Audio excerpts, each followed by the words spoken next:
Hello दोस्तों, welcome back to bio diaries. जैसा कि हम मॉलिक्यूलर बेसिस ऑफ इनहेरिटेंस के पहले कई सारे टॉपिक कर चुके हैं, जैसा कि आप प्लेलिस्ट ओपन करके देख सकते हैं। और आज हमारा टॉपिक है DNA is the genetic material, या फिर हर्शे एंड चेस एक्सपेरिमेंट। इन्होंने प्रूव किया कि डीएनए ही है जो जेनेटिक मटेरियल है। तो इन्होंने प्रूव कैसे किया? इन्होंने एक बैक्टीरियोफाज लिया। हमारा बैक्टीरियोफाज क्या होता है? जो हमारा इन्फेक्ट करता है किसी भी बैक्टीरिया को। बैक्टीरियोफाज जो कि इन्फेक्ट करता है किसको? बैक्टीरिया को, अपना जेनेटिक मटेरियल बैक्टीरिया के अंदर इंजेक्ट करके। अब हमारे जो बैक्टीरियोफाज के पास क्या होता है? इसके पास होता है एक प्रोटीन की कवरिंग, जो इसकी आउटर कवरिंग है, ये है इसकी प्रोटीन की कवरिंग। एंड दूसरा इसके पास क्या होता है? अंदर डीएनए, जेनेटिक मटेरियल। अब साइंटिस्ट देखना चाहते थे, जब ये किसी बैक्टीरिया को इन्फेक्ट करता है तो क्या बैक्टीरिया के अंदर प्रोटीन आता है या फिर as a genetic material DNA आता है। इसको प्रूव करने के लिए इन्होंने क्या किया? एक एक्सपेरिमेंट किया जिसमें इन्होंने 3 स्टेप इन्वॉल्व किए: infection, blending and centrifugation.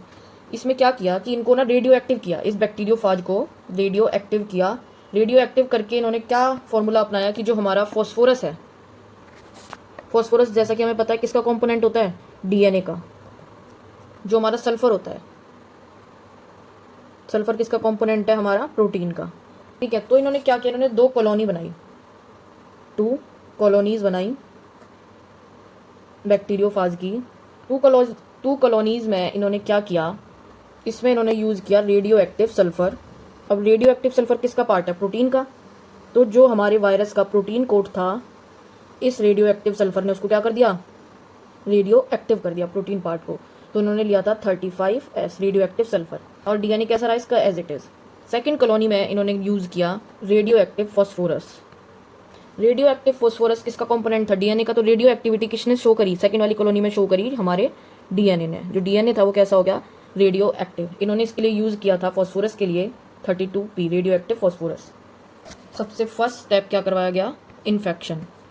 Infection में क्या करवाया गया? इस बैक्टीरियोफाज से इन्फेक्ट किया गया बैक्टीरिया को, जो रेडियो एक्टिव सल्फर वाला था, जिसका प्रोटीन पार्ट हमारा रेडियो एक्टिव था, उससे इन्फेक्ट किया गया। इन्होंने क्या किया? इन्फेक्ट कर दिया बैक्टीरिया को। अब इन्फेक्ट किया, जब हमें नहीं पता था कि इन्होंने इन्फेक्ट करने के लिए अपना प्रोटीन पार्ट यूज़ किया है या डीएनए पार्ट यूज़ किया है। देन इन्फेक्ट करवाने के बाद सेकेंड स्टेप हमने क्या किया? ब्लेंडिंग। यानी कि ब्लेंड करके क्या किया? जो वायरस पार्टिकल था इसको अलग कर दिया, बैक्टीरिया को अलग कर दिया। इनको अलग करने के बाद थर्ड स्टेप क्या किया गया? सेंट्रीफ्यूगेशन। सेंट्रीफ्यूगेशन में क्या किया गया?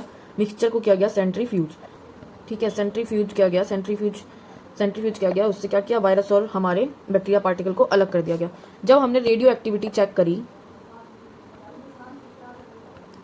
रेडियो एक्टिविटी को चेक किया, तो हमें क्या मिला कि जो हमारा फर्स्ट वाला बैक्टीरिया है, जिसको हमने बैक्टीरियोफाज से इन्फेक्ट कराया था, उसके अंदर कोई भी रेडियो एक्टिविटी डिटेक्ट नहीं हुई। और सेकंड वाला जो हमारा बैक्टीरिया था, इसके अंदर हमें रेडियो एक्टिविटी डिटेक्ट हुई। इसका क्या मतलब था? क्योंकि फर्स्ट वाले को हमने इन्फेक्ट किससे कराया था? सल्फर से। सल्फर किसका पार्ट है? प्रोटीन का। प्रोटीन रेडियो एक्टिव था, तो इसका मतलब अगर इसमें रेडियो एक्टिविटी नहीं मिली, इसका मतलब प्रोटीन इसके अंदर नहीं गया। सेकेंड वाला हमने किसको इन्फेक्ट कराया था? डीएनए को। जो हमने अपना कंपोनेंट लिया था वो क्या लिया था? Radio active phosphorus. इसका मतलब जो फॉस्फोरस था वो डीएनए में ऐड हो गया था हमारे बैक्टीरियोफाज के।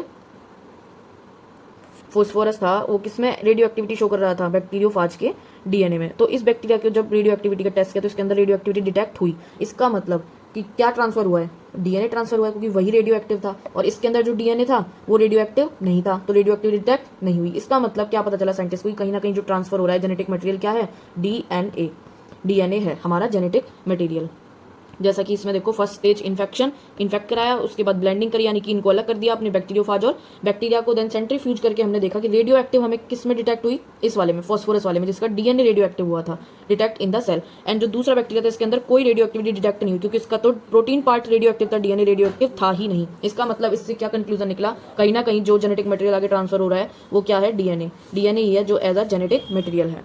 और सेकंड उन्होंने टेस्ट क्या करके देखा? सेंट्रीफ्यूज करने के बाद जो सुपर नेटेंट था हमारा, सुपर नेटेंट में क्या आते हैं? लाइट पार्टिकल्स आ जाते हैं।